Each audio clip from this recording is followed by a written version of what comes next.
Keanu Reeves humiliated by Black Cashier at a grocery store but instantly regrets it. Where are you watching this video from? Please comment and let us know. Also, don't forget to like the video and help us reach 1,000 subscribers. The automatic doors of the corner grocery store slid open, letting in a draft of chilly Los Angeles air. Keanu Reeves, clad in a simple black hoodie and worn jeans, walked in, blending effortlessly with the handful of shoppers scattered across the aisles. It was one of those rare days when he decided to run errands himself. As he wandered through the store, selecting a loaf of sourdough bread and almond milk, he heard whispers behind him. "That guy looks so familiar," murmured an older woman stacking cereal boxes in her cart. "No way," replied her teenage son, his eyes widening as he got a better look. "Mom, that's Keanu Reeves. You know, The Matrix, John Wick." The mother gasped. "What's he doing here? Doesn't he have people to do this kind of thing?" Keanu, overhearing, gave them a polite nod and smile before heading toward the checkout counter. Little did he know, his day was about to take an unexpected turn. At the register stood Donnie, a young black woman with an air of no-nonsense authority. Her long braids swayed as she worked, scanning items with machine-like precision. Customers ahead of Keanu avoided eye contact, intimidated by her sharp demeanor. "Next," Donnie called, her voice flat but firm. Keanu stepped forward, placing his items on the conveyor belt. Donnie glanced at him briefly, her brow furrowing in recognition. "Bread and almond milk," she muttered, ringing them up. $10.99. Keanu reached for his wallet, but Donnie's eyes stayed locked on him. Her lips curled into a sly smirk. "Oh, this is rich," she said loudly, drawing the attention of nearby customers. Keanu froze. "Excuse me, you're Keanu Reeves, aren't you?" she said, her tone dripping with mockery. "What? You couldn't afford Whole Foods today? Or did your assistant quit on you?" A few heads turned. A middle-aged woman in the next line leaned toward her husband and whispered, "Why is she being so rude to him? He's such a nice guy." Keanu, caught off guard but calm, replied, "I just wanted to do some shopping myself. That's all." Donnie snorted, crossing her arms. "Oh, please. You celebrities walk around like you're better than the rest of us. You probably thought I'd roll out a red carpet for you, huh? Sorry, I don't do VIP treatment." Her words cut through the air, drawing quiet murmurs from other customers. "Wow, that's harsh," said a man stocking apples nearby to his coworker. "She doesn't know who she's talking to," replied the coworker. "Keanu's like the nicest guy in Hollywood." Keanu, still maintaining his composure, handed Donnie a $20 bill. She took it, her expression unchanging, and slapped the change on the counter.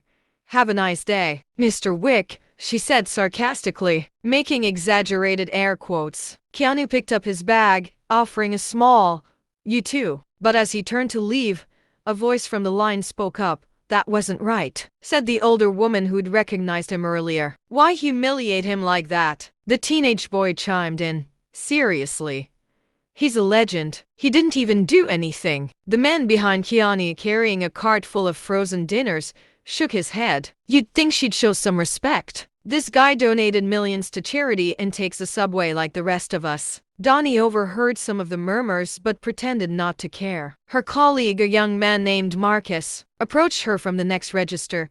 "Donnie," he whispered, "don't you think you were a little hard on him?" She shrugged, pretending to be unaffected. "He's just another rich guy. They're all the same." Marcus frowned. "You don't know that. Keanu's different. You should have heard what he did for the crew on John Wick, paid for their holidays. He's one of the good ones." Donnie's smirk faltered for a moment, but she quickly shook it off. "Whatever, he'll survive." The next morning, Keanu returned to the store, this time without his hoodie or sunglasses. He walked straight to Donnie's register, holding a cup of coffee in one hand and a small envelope in the other. "Back again?" Donnie said, her voice still laced with sarcasm, though slightly less biting this time.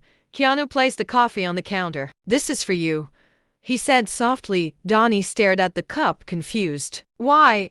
Keanu smiled. "Because I figured you might need it, and because I wanted to apologize." Donnie blinked. "Apologize? For what?" "For making you feel like I thought I was better than you. That wasn't my intention." Her tough exterior cracked slightly, but she quickly regained her composure. "Well, Thanks, I guess. Keanu then handed her the envelope. And this is for your brother. I overheard what you told your co-worker yesterday. I hope it helps. Donnie's eyes widened as she opened the envelope to reveal a check for $50,000.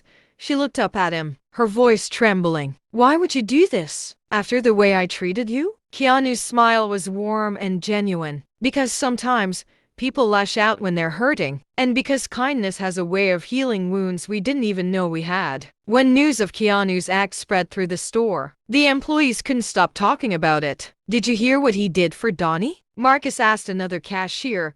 She was so rude to him, replied the cashier. And he still helped her. That's next level kindness. The older woman from the day before returned, asking, wasn't that Keanu Reeves? What happened? The teenage boy eagerly explained. He gave her a check for $50,000 for her brother's hospital bills. Donnie learned a lesson she would carry forever. Judging someone based on assumptions can blind you to their true character. And sometimes, the most unexpected people can show you what it means to be human. As for Keanu, he left the store quietly, proving once again that true generosity doesn't seek recognition, it simply seeks to make the world a little better.